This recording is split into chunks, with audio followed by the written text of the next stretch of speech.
minsan mahirap para sa inyo. Pero, katulad niyan, yung sinasabi natin na dinajustify natin yung mga anak na introvert, sumunod pa rin kasi huwag nating hayaan na gano'n, no? Na tanggapin natin yung maling kaugalian na meron sila. Excuse me po, anak po. Sige, sige. No problem. Magsasorry ako mamaya nito pag... Ano po, ano po. Minsan din po kasi, hindi naman nila kayo ipapahamak. No? At yung tinuturo naman nila ay para sa inyong kabutihan. Dahil pinagdaanan na nila yan. Pinagdaanan na nila yan. May mga wisdom na silang nag-gain. Kaya yun sinasabi nila yan. Okay. So ito yung mga gagawin natin. No? Irespeto ang turuan natin sila. Irespeto tayong mga magulang. Then, tayong mga magulang, ituro natin yung authority natin. No? Ito yung dapat, yung sinabi ko kanina. No? Ituro natin, tayo ang boss. Tayo ang nagbibigay ng batas. At tayo yung final word. Pag yun, nandito. Sabi niya dito, if you have respect problem with your children when they are toddlers, maliit pa lang, hindi mo na mapasunod, hindi mo na establish yung authority mo, you have already given them the unspoken message that you don't respect yourself. Ibig sabihin, hindi mo nire-respeto ang sarili mo dahil naturingan kang magulang, hindi mo mapasunod yung anak mo. Ibig sabihin, hindi mo sila kaya. And you have stepped down from your role as parent. Ang pagiging magulang ay yun ang role natin, i-guide natin sila. Pero kung hindi natin sila mapasunod, ano pa ang silbi natin silang mga magulang, di ba? So yun, kinakailangan kuha natin yung authority. Di ba? May authority, di ba? Pulo ng pamilya, ang tatay, susunod yung asawang babae, susunod sa inyo yung mga anak. So, kung nag-breakdown yung system na yun, may problema. Kung anak hindi marunong sumunod sa mga magulang, may problema. Kung asawang babae hindi marunong sumunod sa asawang lalaki, magkakaroon ng problema. Kung ang lalaki hindi marunong mahalin ang ganyang asawang babae, magkakaroon din ng problema. Okay? Yan. Ngayon naman, no? Ayun, katanungan ni Sister Divine, parents, may responsibilidad din ang mga magulang na respeto ang kanilang mga anak. Yeah.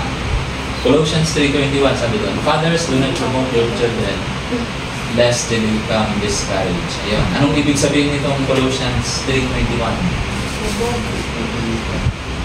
Sige, Brother Jalen. Ibig sabihin nito.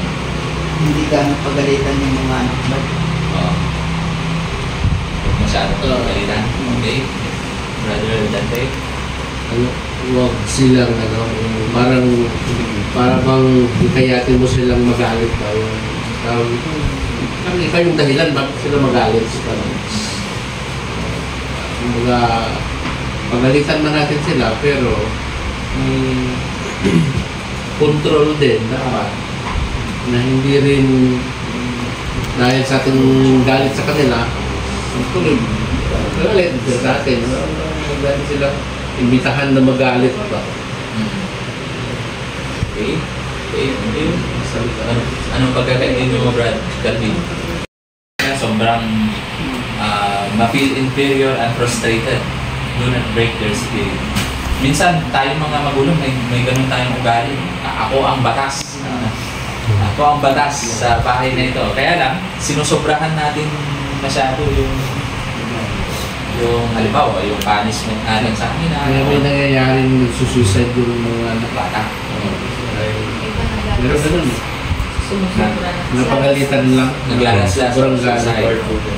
Ayan yun. O kaya yung iba talagang nagre-rebel yun, naglalayas. Naglalayas. Napagalitan. Nasa banal na kasulatan din yan. Na tayo, pag mag-disiplina naman tayo sa kanila, ay huwag naman sobra-sobra. Sobra-sobra na sa halip na ma-encourage mo, ma-guide mo yung anak mo, baka lalo pang mapalala, na-discourage pa or lumaki sila na takot or na inferior sila sa kanilang sarili. may iba na tayo, ano, may lisensya na tayong gawin natin kung anong gusto natin sa kanila. So, paano natin gagawin yung pagrespeto natin sa ating mga anak? Love your children unconditionally. Ganun ang pagmamahal ng Diyos as a reflection of yours. Yes. So, irespeto mo yung tao walang respeto, hindi dahil Ipabulin natin. hindi siya respeto. Mayroon kang principle, dapat may respeto ka. Everyone, what you owe them. If you owe taxes, pay taxes. If revenue. If respect, give respect. If honor, then honor. So, give to everyone. Lahat ay bigyan na lang ng Diyos. So, dapat lang na irespeto natin. Okay? Kasi ayan. 1 Thessalonians 4:11-12, sabi niya, make it your goal to live a quiet life, mind your own business, and working with your own hands, just as we instructed you before. Then people will sabihin, ayan, ano bang kailangan natin gawin para respetuhin din tayo ng mga tao. You need to live a quiet life. Low profile lang, huwag yung sinabi dito, yung wala na yung makalit sa atin. Kung yun nga, nasusunod natin yung mga bagay. Okay? And then, finally, no? Wala nang mas higit pa, no? Sa golden rule, no? Pagdating sa pagrespeto sa iba. Do unto others as you would have them. So, kung gusto mong respetuhin ba nila, ibig sabihin, ibigay mo rin yung respeto na nararapat sa atin.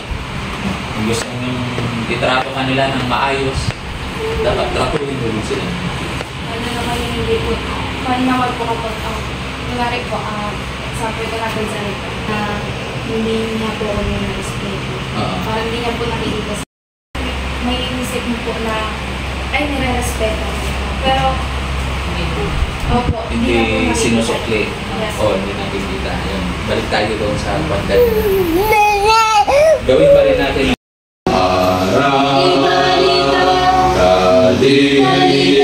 kaligtasan, mabuting balita ang siyang ipahayag. Kaligtasan biyaya, ibalita sa banda,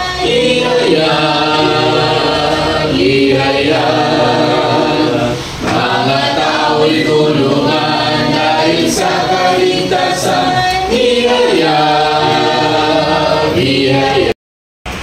tamang paggalang, gagawin din sa mga anak kung paano din maramdaman nila kung paano tinuruan sila ng kanilang ako po ama ang mga aral na ng hinggan tulad ng lagi namin italim sa aming pusong isipan kung paano namin i-guide ang aming pamilya sa tamang pamamaraan sa pamumuhay ay gusto ng pamilya. Ano po, patuloy po na kasama ng aming pag-tipon at sana po ay pagpalagi po ang pamamahay ng aming kapatid na saan umanggot sa amin dito. Pamamahay ng aming kabin, nawa po ama, bless niyo po lagi ang kanilang pang-araw-araw na pamumuhay. Sana po tuloy niyo ng pagmamahal ang bawat isa ng Holy Spirit o sa pagkilos sa bawat pusat isipan ng bawat isa. Dalangin namin naman na sana po sa gabi nito ama. Sagot po ng ama ang pagkain na ihanda ayon sa iyong kalooban, ayon sa iyong biyaya. Okay, palagi po ama ang mga kamay na sa mga pagkanda nito. Dalangin namin na sana po kondisyon po ang mga pagkain na ito mga pagbigay ng pagpapalakasan sa aming mga pangangatawa. Sa aming pansamantala pagbibiwala mamaya, paulit sa mga gabay sa aming pagdaan. Para po kami sa mga tahanan na ligtas sa pagkasayo. Ama, kapatawaran sa aming pagkasayo, sa ligtas sa gawa sa aming pag-iisip. Sana i-bless nyo rin ang aming mga kapatid sa online. Hindi na namin sila kasama sa physical, kumbaga nakasama namin sila. Good evening. Mahal. Magmano kayo.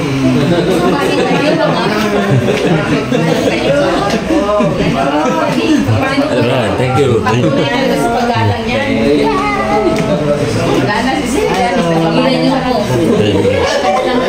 Ano, miss ko eh. Tropa lang tayo, oy. Hindi na nagkakain ng edad. Kaya nga. Diba? O, dali natin na. O tara, let's eat na. Ano yan? Ano yan? Sino yan? Si? Ay, sabihan ko lang po. Nasa biyahe pa. Yun, Sabihan pa sabihan ko siya. sila. Nag-cringe ako.